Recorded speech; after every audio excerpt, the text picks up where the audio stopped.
Hey y'all, welcome back to my channel. My name is Elizabeth for those who are new. I'm going to do a video about tips for moving overseas if you're PCSing overseas. Number one, I would say pack light and pack smart if you can. When we were moving from two different kind of climates, and so we were moving from Japan, which was cold, and then we were visiting North Carolina, which is cold, and then we were going down to Florida, which was not as cold, where you don't need like puffy heavy jackets. So it was kind of hard to pack light with heavy jackets and pack like summery stuff too, like shorts and t-shirts. So you can always do laundry, so you can pack like a couple shorts and a couple shirts. So if you're moving like in the dead of winter, going to a warmer climate, I know it's kind of harder to do that, but usually if you're moving in the summer from Japan and it's usually warm wherever you are, it's kind of easy just to bring warmer stuff.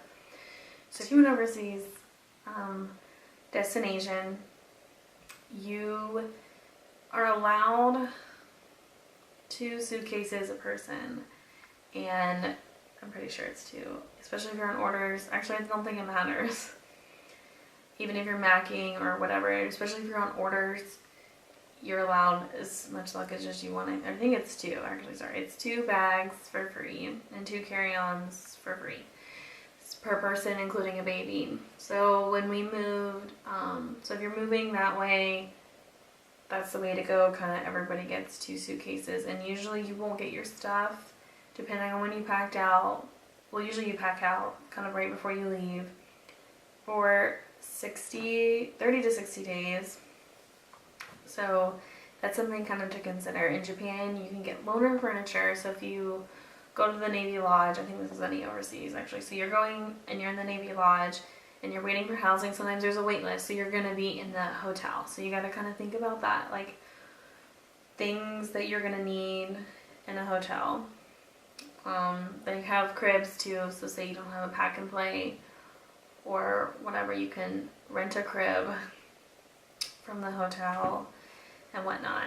And so then if you're moving into a house, if you get on a house right away, you're living off base, they do have loaner furniture. So that's kind of nice. You don't have to worry about, oh, what do I need to bring, all that stuff.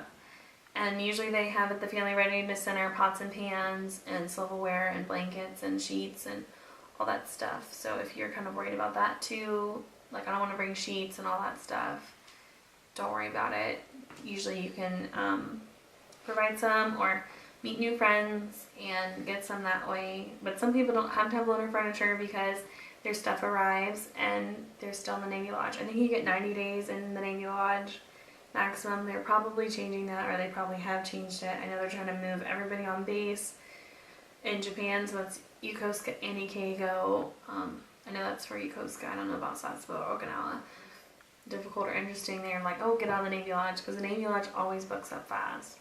So if you're moving from Japan to America, you only get 1 night in the Navy Lodge for free. You can book up to like 2 nights, 3 nights, or whatever. So as soon as you get orders and you know you're leaving, call them like ASAP. Even I did that, and they still only had, I think, 1 night available. So we had to stay with friends for something you gotta think of. Like, even though we got orders, they moved, so we had to stay with friends. That was kind of a little awkward, but there's nothing really you can do. We have TVs and stuff to rent, so if you won't have TV and internet yet, so bring books and activities and things you could go out and exploring, especially if you're in a new country.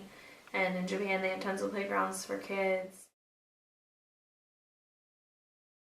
Number 2 would be food or snacks on the plane ride, because you're going to be having, depending on where you're flying from, 9-hour up flight. So think about if you're on a MAC flight, you get, I think, 1 meal, which MAC flight is like a military flight. And then if you're on a commercial, depending on where you're flying from, you can get 2 to 3 meals, but pack snacks and activities for like the plane ride, because and car seats, because you're gonna need that like entertainment and everything. On a MAC flight, they have movies that are playing constantly, but they're not right in front of you, your screen like this, like they are in some commercials. They're like above, so like headphones, kind of different things, like make like a little buddy backpack for your child, especially if they're older, like things that they want from home, you know, for the plane ride and everything.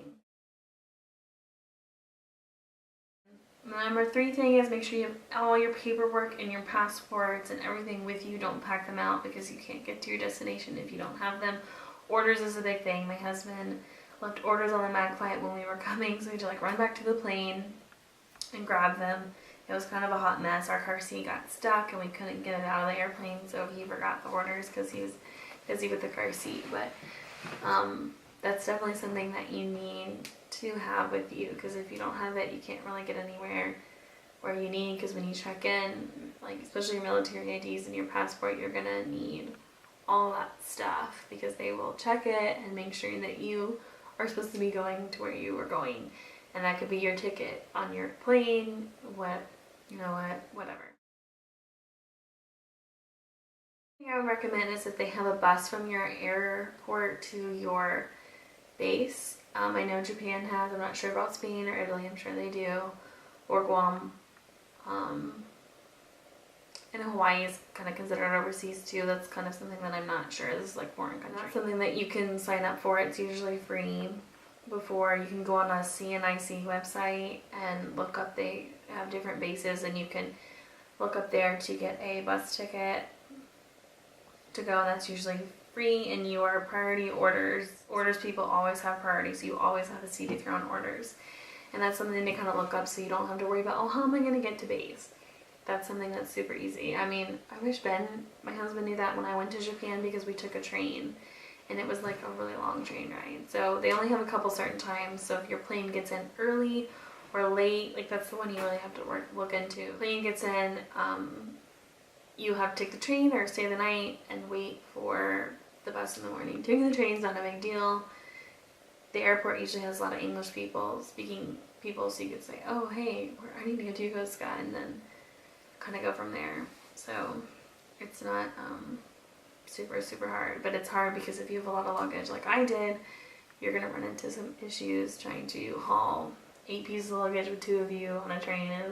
Might be a little bit, so like pack light and pack things smartly, and just think about kind of where you're going and like what you're gonna need, and pack things for a plane, and make sure everybody's comfortable, has comfortable things to wear and use that's from home. It's like familiar. 3, make sure you have all your paperwork and passports and everything, and 4, check your base websites to see if you can make your trip like any easier, maybe by taking a bus or whatever. I know if you're flying into like an Air Force base, they have that's kind of just automatic because people will help you out. But if you're flying into like Narita, which is the big airport in Tokyo, then you can definitely sign up and just ask people. They'll help you out. They know exactly where the military bus is. So that's definitely my kind of top 4 things to do when you're PCSing overseas. And just, it's kind of very stressful, but just try not to stress about it at all, and you kind of go smooth and just be excited that you're going to a new destination. So thank you for watching, and I'll talk to you soon.